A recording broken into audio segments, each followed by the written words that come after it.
तो चलिए आज हम एक दर्जी की अपनी जुबानी सुनाई गई एक ऐसी सनसनीखेज कहानी की तरफ चलते हैं जो उम्मीद, खौफ और एक ऐसे मुआहदे के गिर्द घूमती है जिसने सब कुछ बदल कर रख दिया। तो इस तरह से कहानी शुरू होती है। खुदरावी यानी रशीद हमें सीधा अपनी दुनिया में ले जाता है। एक हुनरमंद दर्जी जिसे बिल्कुल अंदाजा नहीं था कि उसकी जिंदगी में कितना बड़ा, कितना गैर मुतवक्के मोड़ आने वाला है। और यही सवाल इस पूरी कहानी का मरकज है। यही वो कश्मकश है जिसका सामना रशीद को करना था। एक ऐसी सूरत हाल जहां कोई दूसरा रास्ता नजर ही नहीं आ रहा था। तो कहानी शुरू कहां से होती है? रशीद के अपने ही गांव से फरार से। जरा सोचिए, एक असर और रसूख वाले आदमी से झगड़ा हो गया और बात इतनी बढ़ गई कि ना सिर्फ उसका कारोबार बल्कि उसकी जान तक खतरे में पड़ गई। मजबूरन उसे सब कुछ पीछे छोड़कर भागना पड़ा। और अब वो एक नए शहर में था, बिल्कुल खाली हाथ। उसे अपनी जिंदगी नए सिरे से शुरू करनी थी। इसका मतलब साफ था कि वो किसी भी मौके को हाथ से जाने नहीं दे सकता था, चाहे वो कितना ही, आप समझ रहे हैं, खतरनाक क्यों ना हो। रशीद ने बहुत कोशिश की, हर जगह देखा, लेकिन इस शोर और गुल वाले बाजार में सिर्फ एक ही दुकान खाली थी। और इस जगह की ना एक अजीब सी शोहरत थी। तो अब रशीद के पास दो रास्ते थे। एक तरफ ऐसी दुकानें जिनका किराया इतना ज्यादा था कि वो दे नहीं सकता था और मुकाबला भी सख्त, और दूसरी तरफ बाजार के सबसे अच्छे कोने पर एक दुकान जो बिल्कुल मुफ्त थी, लेकिन इसके साथ एक तारीक राज जुड़ा हुआ था। ये वो जगह थी जो पिछले 8 साल से, सोचिएगा, 8 साल से वीरान पड़ी थी। लोगों ने उसे बहुत समझाया, बहुत डराया कि भाई यहां मत जाओ, लेकिन रशीद का इरादा पक्का था। उसने उन सब कहानियों को नजरअंदाज करने का फैसला किया। वो सारी बातें कि पिछले किराएदार कैसे यहां से भागे थे, क्योंकि उसके लिए पीछे हटने का मतलब था हार मानना, और वो हार मानने वालों में से नहीं था। तो मंजर कुछ ऐसा है। पहला दिन रशीद सुबह से शाम तक इंतजार करता रहा, लेकिन एक भी ग्राहक नहीं आया। बिल्कुल मायूस होकर जब वो दुकान बंद करने ही वाला था कि अचानक एक पुरअसरार सी शख्सियत वहां नमूदार हुई। और ये पहला ऑर्डर, पहला लेन देन बहुत ही अजीब था।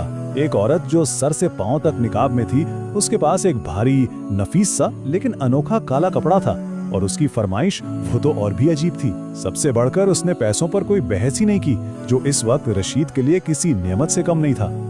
और फरमाइश क्या थी? एक जोगा जिसकी लंबाई हो 7 फुट। जी हाँ, 7 फुट। ये पहला वाज़ेह इशारा था कि ये कोई आम गाहक नहीं। 7 फुट, सोचिए, ये किसी आम इंसान के लिए तो मुमकिन नहीं। फिर बारी आई पैसों की। काम था 1400 रुपए का, और इस औरत ने अदायगी कितनी की? पूरे 10,000 रुपए। रशीद तो दंग रह गया, लेकिन जाहिर है बहुत शुक्रगुजार भी था।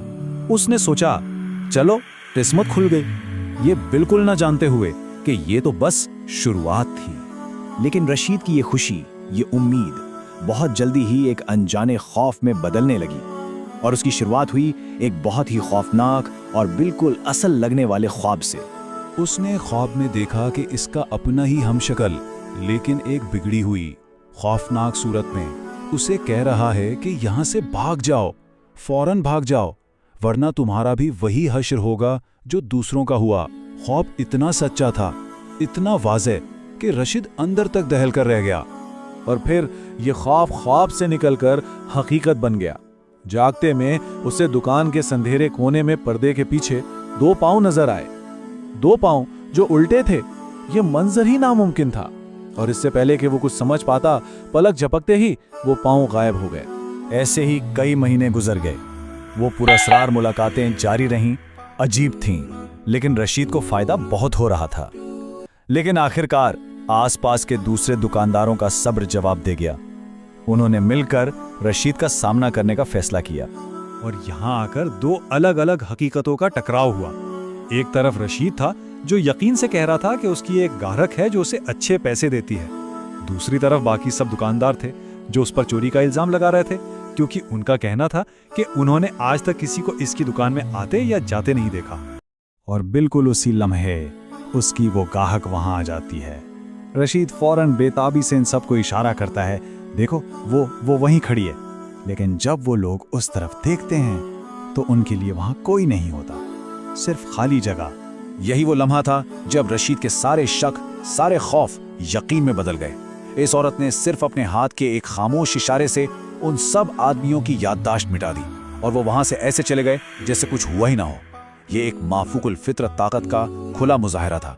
इस वाक़े के बाद आखिरकार उस औरत ने दहशतज़दा रशीद के सामने अपनी असलियत जाहिर कर दी। वो एक जिनजादी थी, एक ताकतवर खातून जिन। अब जब सच सामने आ चुका था तो रशीद की जिंदगी हमेशा के लिए बदलने वाली थी। उसे एक मुआहदा पेश किया गया, एक ऐसा इंतजाम जिसने उसकी पूरी दुनिया, उसकी पूरी हकीकत को एक नई शक्ल देनी थी। तो इस मुआहदे की शराइत बिल्कुल साफ थी। पहली, तुम सिर्फ मेरे जाती दर्जी बनोगे। दूसरी, तुम्हारी और तुम्हारे खानदान की हिफाजत की जाएगी।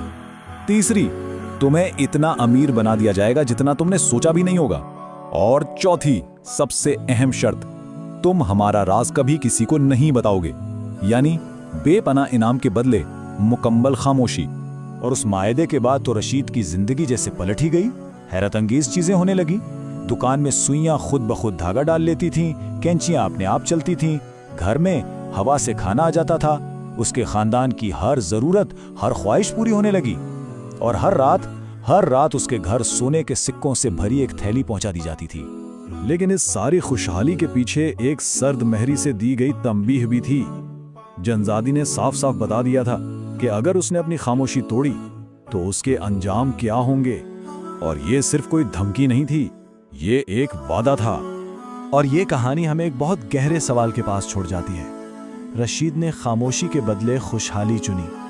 इससे ये सवाल उठता है कि आराम और तहफ़्फ़ुज़ के लिए एक इंसान क्या कुछ कुर्बान कर सकता है, और कुछ राज़ों का बोझ आखिर कितना भारी हो सकता है।